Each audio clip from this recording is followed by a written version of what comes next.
Herbert, it would be great if you could introduce yourself to understand more about you and what you're doing there. Absolutely. My name's Herbert. I'm the founder of Learn Media, and we are a creative and performance marketing agency that specializes in paid social, so Meta and TikTok ads for education providers and edtech companies. So we really help them leverage these social media channels to enroll new students for their courses and programs. Cool, very interesting. Herbert, as an expert in performance marketing for educational institutions, what is your opinion on creative strategies? Why are they so important for the marketing there? Absolutely. I mean, especially when we're talking about paid social, so social media platforms like Meta, TikTok, or LinkedIn, 80, 85, 90% of the work is really in the creative, so the ad itself. And that's why creative strategy is absolutely fundamental to a successful paid social campaign. And I think a lot of education providers or education brands don't really think about that. You know, what is the messaging going to be and how are we going to leverage new and interesting and modern formats to get the attention of prospective students? So when we talk about creative strategy, we mean doing your research, both market research. Of course, you need to know all about your target audience in order to craft ads and messaging that really call them out and get them to stop scrolling. But we also want to do our competitor research as well. You know, what are similar institutions, education companies doing in their marketing? Can we find any best practices that we can leverage ourselves? And then putting it all together with seeing what's trending on social media platforms like Meta, Instagram, and TikTok, and putting it all together into really authentic, eye-catching, modern ads that actually attract the right type of students. What is a common pitfall you see companies in the educational space running into when it comes to creative strategies? Yeah. One of the common pitfalls that a lot of education companies encounter when they create their creative strategy is that they do their competitor research and then they just copy their competitors, which means, and they don't copy good competitors. And the problem is that then all education ads look exactly the same. And usually the result is very corporate, very generic, very stock standard ads that blend in with every single other education institution. And that means that you don't stick out. You don't stand out from your competitors. You are the same. And for prospective students, then they're like, okay, what really is the benefit of me studying at your institution or at the competing institution? And so you are compared to so many other competitors. And that's, I think, the most common pitfall. And we really want to break that mold and do something a little bit different, maybe take a few risks. And it's about also leveraging what's trending on social media platforms as well. Yeah, absolutely relatable there. How do you see AI changing education marketing over the next few years? Good question, very relevant question, especially right now. I'm super excited about AI in education marketing because I think it'll allow teams more energy and more time to invest in creative strategy. We talked about how important creative strategy is in especially social media marketing, and AI is a tool to support us, whether that be research, audience, competitor research, brainstorming ideas and ad formats and ad copy. At the moment, I don't see AI replacing video editing just yet.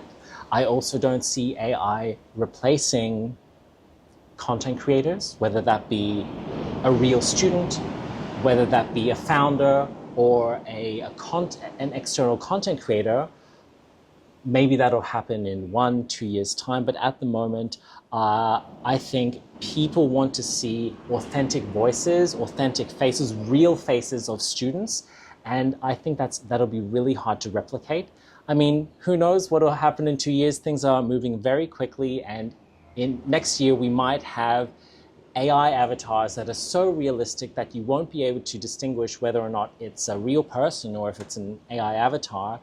But I think the danger is that with regulation, we will probably need to disclose whether or not we're using AI in advertising. So at the end of the day, the best form of advertising is real people. But I think AI is really going to assist in developing the scripts, the creative strategy, all of that research, so that it is much easier for us to find the right person, to record the ads or to be the spokesperson and just create better ads. What measures would you recommend for educational institutions nowadays to take to prepare for the future as you described it? I think smart education providers are building databases of creators. I think the future is in-house content creators. Now, that could be a student, that could be a faculty member or a teacher or the founder of an education company.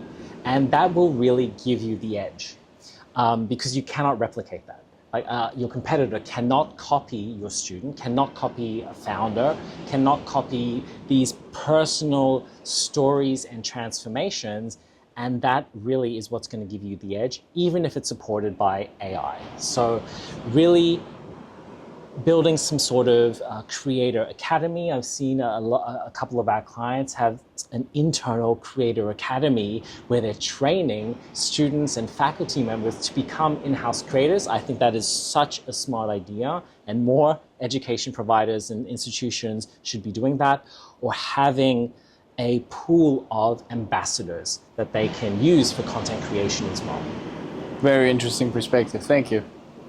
If we look at best performing ads for education, what types, from your perspective, are the ones to choose? Absolutely. Well, we've tested a lot of ads. In the last year, I think we created over 1,400 ads for education providers and education companies.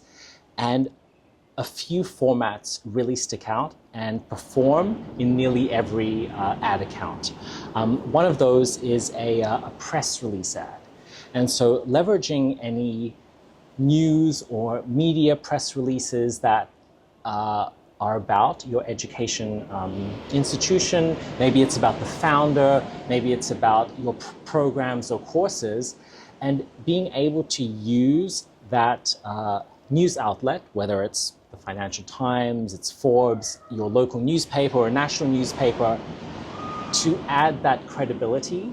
And the great thing about a press release ad is if you do it or create it correctly, is it doesn't look like an ad. It looks like an actual news article in people's Instagram or TikTok feeds, and it blends in with all of the other content that they see every day. So it's kind of an ad disguised as an organic post.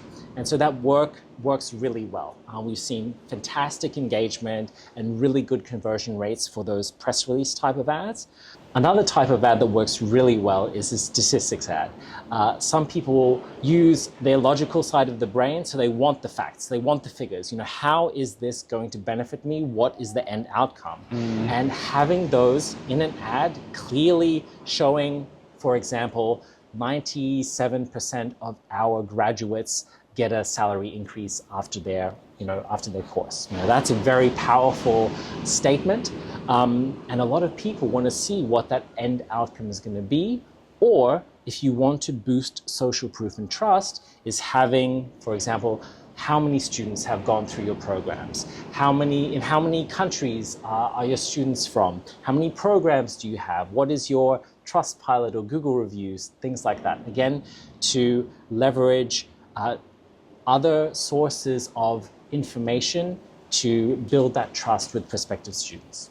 What would you recommend educational institutions to do if they want to start with these kind of more like creative ad types? Yeah, if I had to recommend education institutions to test out new ads, it would definitely be some of the static image ads, because they are easier to create, quicker to create, and you can gather some data before investing time and resources into video ads, which obviously take quite a bit of time. So definitely one is the statistics ads. I would hope that every education institute can pull some statistics about their students, about their courses and programs, and use a real photo or an image in the background. Another one, as I mentioned before, is leveraging a press release about your institution or about the founder. That's very quick. And another one is just a bold headline. Whether that is taking a part of a student testimonial that's a bit out of the ordinary, maybe something unusual, that you used a different word that you usually don't use, it kind of sticks out and interrupts people testing those static image ads first before going to video ads. Very interesting perspective. Yeah, thank you.